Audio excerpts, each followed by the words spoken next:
warahmatullahi wabarakatuh. Halo semuanya, pada video ini kami akan membahas teori pertukaran dan teori pencampuran, serta contoh penerapannya berdasarkan objek transaksi yaitu ain dan dain. Baiklah, di sini saya akan membacakan pendahuluan. Dalam ekonomi Islam, transaksi dilakukan melalui akad atau kesepakatan. Salah satu akad yang bertujuan memperoleh keuntungan disebut akad tijarah, yang dibagi menjadi teori pertukaran dan teori pencampuran. Teori pertukaran. Teori pertukaran adalah akad yang memberikan kepastian hasil sejak awal. Dalam teori ini, yang diperhatikan adalah objek yang dipertukarkan yaitu ain dan dain. Dalam teori pertukaran, objek transaksi dapat berupa ain dan dain. Contoh pertama adalah ain dengan ain, yaitu pertukaran barang dengan barang. Misalnya seseorang menukar buku miliknya dengan handset milik temannya. Karena yang diperlukan sama-sama berupa barang atau aset real, maka termasuk pertukaran ain dengan ain. Contoh kedua adalah ain dengan dain, yaitu pertukaran barang dengan uang. Misalnya seseorang membeli kopi seharga Rp15.000. Dalam transaksi tersebut, kopi sebagai barang merupakan ain, sedangkan uang yang digunakan untuk membayar merupakan dain. Contoh ketiga adalah dain dengan dain, yaitu pertukaran ini dengan nilai atau aset finansial dengan aset finansial. Contohnya seseorang menukarkan rupiah menjadi dolar. Karena yang pertukaran sama-sama berupa nilai finansial, maka termasuk dengan dain dengan dain. Dari ketiga contoh tersebut dapat dipahami bahwa teori pertukaran berfokus pada perpindahan atau pertukaran aset antar pihak dan hasil transaksi umumnya sudah diketahui sejak awal.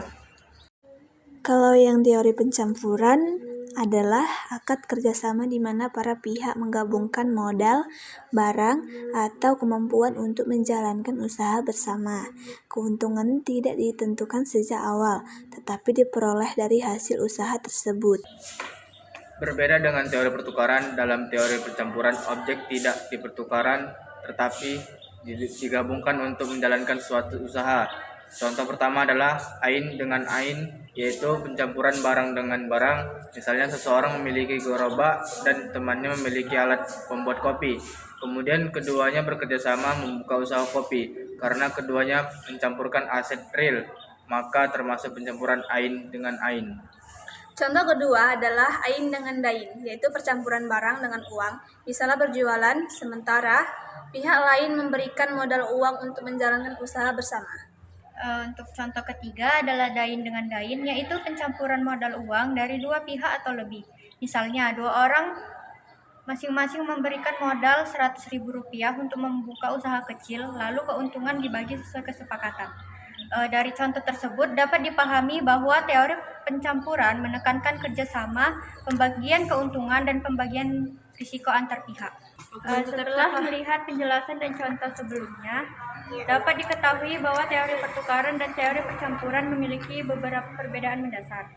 Teori pertukaran berfokus pada pertukaran aset atau nilai antara dua pihak. Dalam teori ini, keuntungan harga dan pembayaran umumnya sudah diketahui sejak awal sehingga hasil transaksi lebih pasti.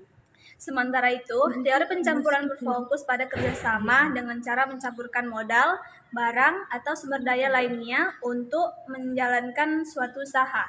Keuntungan dan kerugian baru diketahui setelah usaha berjalan, sehingga hasilnya tidak dapat dipastikan sejak awal. Dengan kata lain, teori pertukaran menekankan kepastian transaksi, sedangkan teori pencampuran menekankan kemitraan bagi hasil dan pembagian risiko secara bersamaan. Berdasarkan pembahasan yang telah kami sampaikan, dapat disimpulkan bahwa teori pertukaran dan teori percampuran merupakan dua konsep penting dalam ekonomi Islam. Teori pertukaran digunakan ketika terjadi pertukaran aset atau nilai dengan hasil yang telah ditentukan sejak awal. Sedangkan teori percampuran digunakan ketika para pihak bekerjasama dengan mencampurkan sumber daya untuk memperoleh keuntungan bersama. Kedua teori tersebut tidak saling menggantikan, melainkan saling melengkapi dalam praktik ekonomi dan perbankan syariah. Melalui kedua konsep ini, ekonomi Islam berupaya menciptakan transaksi yang adil, transparan, dan sesuai dengan prinsip syariah. Demikian pemaparan dari kelompok kami. Terima kasih atas perhatiannya yang telah diberikan. Terima kasih kepada yang telah menyaksikan video kami. Semoga materi yang kami berikan dapat bermanfaat. Assalamualaikum Assalamualaikum warahmatullahi wabarakatuh. Terima kasih.